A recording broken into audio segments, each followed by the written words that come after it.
So finally Pakistan ने last session में आकर कहीं ना कहीं कमबैक किया है। और जो लास्ट का आधा घंटा था, ये 40 मिनट, उसमें पाकिस्तान ने बहुत अच्छी बॉलिंग का मुजाहरा किया। And England are now 239 for 6 down. तो अगर डे टू का रिव्यू कर लिया जाए, Pakistan were 259 for 6, sorry 259 for 5। Agha Salman और मोहम्मद रिजवान थे ग्रीज पर, लेकिन they couldn't score so many runs. उसके बावजूद आमिर जमाल और नुमान अली ने जो है टेल एंडर होने के बावजूद अच्छी कंट्रीब्यूशन दी पाकिस्तान को। And Pakistan scored a very decent total of 365। उसके बाद क्या था? उसके बाद it was all about Ben Duckett show. मतलब जब आप बेन डकेट का नाम लोगे तो वन वर्ड जो आपके जहन में सबसे पहले आएगा, वो मैं गारंटी से कह सकता हूँ कि वो होगा स्वीप। Reverse sweep, SVEEP. मतलब एक ऐसा player, not a one dimensional player, ऐसा प्लेयर जो कि आपको अपने इतने मतलब क्विक हैंड से आपको बहुत ज़्यादा परेशान कर सकता है। नो मैटर्स क्या सरफेस है, क्या कंडीशंस हैं, इस बंदे का खेलने का जो अंदाज़ है वो यही रहने वाला है। चाहे आप इंग्लैंड में खेल रहे हो, या फिर इवन आप इंडिया में खेल रहे हो, या फिर अभी पाकिस्तान में आप खेल रहे हो।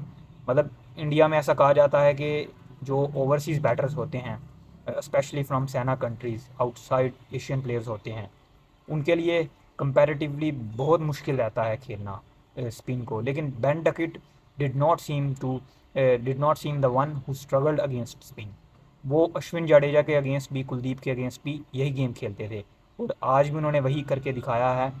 मतलब अगर आप कहो कि पूरी इंग्लैंड की बैटिंग लाइनअप में अगर बेन डकिट की वो इनिंग्स को साइड में रख दिया जाए, तो इंग्लैंड आई थिंक इस मैच में बहुत ज़्यादा मुश्किलात में फंस सकता था।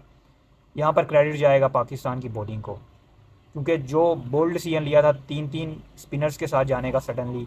पहले तो आप फुल आपका सीम अटैक था जिसमें तीन फ्रंट लाइन सीमर्स थे।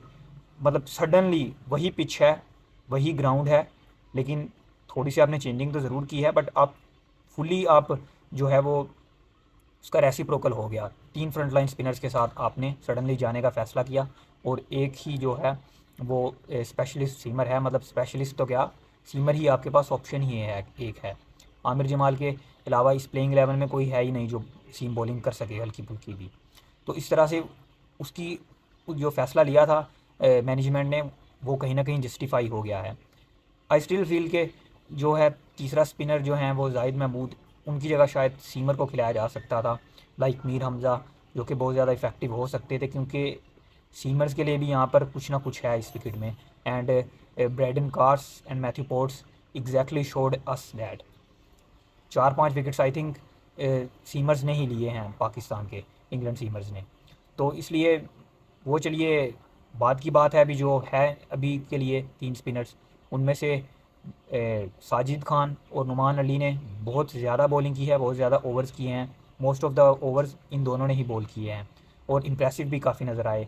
Sajid Khan struggled a bit earlier, और वो थोड़ा सा अंडर प्रेशर भी हो गए थे। जिस तरह से पहले रन आउट मिस किया, क्लीन रन आउट था वो, अगर वो हाथ ना लगता तो डायरेक्ट थ्रो भी लग चुकी थी, वरना पकड़ कर भी लगा सकते थे आराम से। तो वो रन आउट बहुत आसानी से हो सकते थे जैक क्रॉली।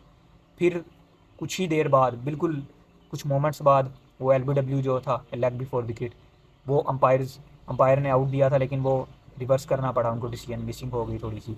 तो बॉलर एज ए बॉलर या फिर एज ए प्लेयर आप प्रेशर में आप आ जाते हो, लेकिन साजिद खान ने अपने नर्व्स पर कंट्रोल रखा, और जो बॉल क्लीन बॉल किया है सभी को। और जो ओली पोप को जो बॉल किया था उन्होंने, वो आई थिंक चौका खाने के बावजूद जो बॉल किया था in swinger, I think that was really really impressive ball from Sajid Khan. और वहीं से प्रेशर भी बिल्ड हुआ। उसके बाद जो रूट और डकिट ने फिर से पार्टनरशिप बिल्ड की थी। I think England were 211 for 2। Suddenly ऐसा होता है कि 4 ओवर्स के अंदर अंदर इंग्लैंड 225 पर 6 गिर जाता है। अभी भी 6 ही हैं, लेकिन यहाँ से अगर हम देखें तो ब्राइडन कार्स और जेमी स्मिथ बैटिंग कर रहे हैं अभी ग्रीस पर, ये दोनों हैं। तो यहाँ से पाकिस्तान के हाथ में है गेम, अगर देखा जाए तो 125-30 की लीड अभी भी है पाकिस्तान के हाथ में। तो अब Pakistan is clearly favourite to take lead. At least 70-80 की लीड तो यहाँ से लेनी चाहिए पाकिस्तान को, if they want to win this match. और आई थिंक बहुत देर बाद टेस्ट क्रिकेट में पाकिस्तान के पास ऐसी अपॉर्चुनिटी आई है कि Pakistan is on the front seat, is on the driving seat in a test match.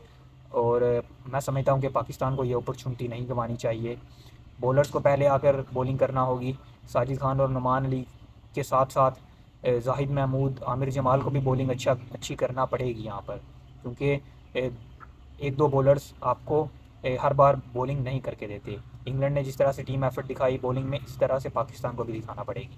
Then batters पर फिर वो सारा रिलाई करेंगी चीज़ें, क्योंकि उन पर फिर वो होगा कि किस तरह से वो टारगेट सेट करते हैं इंग्लैंड के लिए।